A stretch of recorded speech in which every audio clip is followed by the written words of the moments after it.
Yeah, I know you know some of the guys in the safety room already. Lathan comes to mind first. How is he doing, first of all, from his recovery standpoint, and what's it like being with some of those guys you already know? Yeah, it's been great.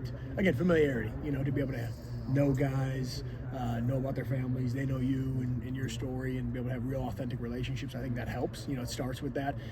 If not, you're putting in a lot of work just to get to know somebody, and obviously a lot of that is still happening with new faces and things from there. But yeah, Lathan's doing great. He's a guy who's the heartbeat of that room, and has been through hardship before and continues to battle back. He's a warrior. Coach, can you talk about your relationship with Coach Knowles?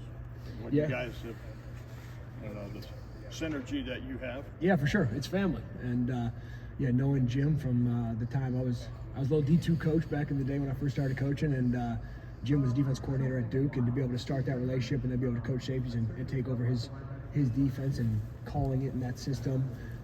But yeah, it's about real relationships in any business, and to be able to have a close one with him has definitely been awesome. How did the Indiana experience help you? Yeah, it was great.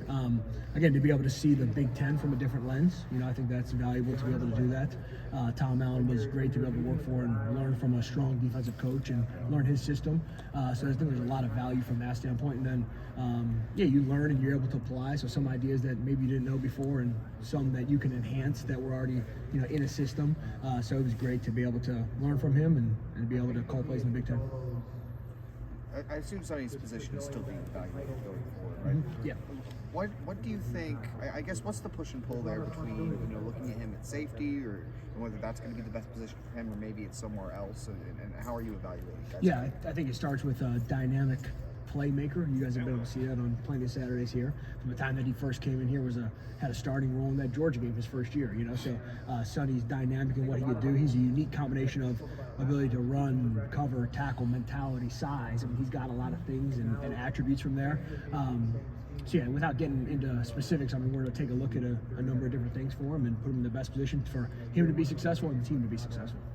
Just taking a look at a number of different things. I mean, he'll play some linebacker, play some safety, or is that still TP? Yeah, I'll let Jim be able to answer all that kind of stuff from a system standpoint, with schematics and things like that. But obviously, he's got a lot of skills to be able to do a bunch of stuff. If he does play linebacker, what do you think about just sort of the number of pieces you would have left? Because obviously, to potentially lose or not have somebody like Sonny in the safety position, from your position, I'd imagine you'd want to have him. But what do you feel about the rest of the room if that is the way things go? Yeah, I've been impressed with the depth across the board. I think that there's guys that have played big roles. Obviously, Caleb wasn't here, but is here. You've got Malik Hartford, who started games as a true freshman. There's great depth, I think, across positions on the defense here. It's our job as recruiters to be able to build that. And Jim will get in the specifics of schematics and things like that from there. But really excited about the playmaking ability of a number of guys on the defense.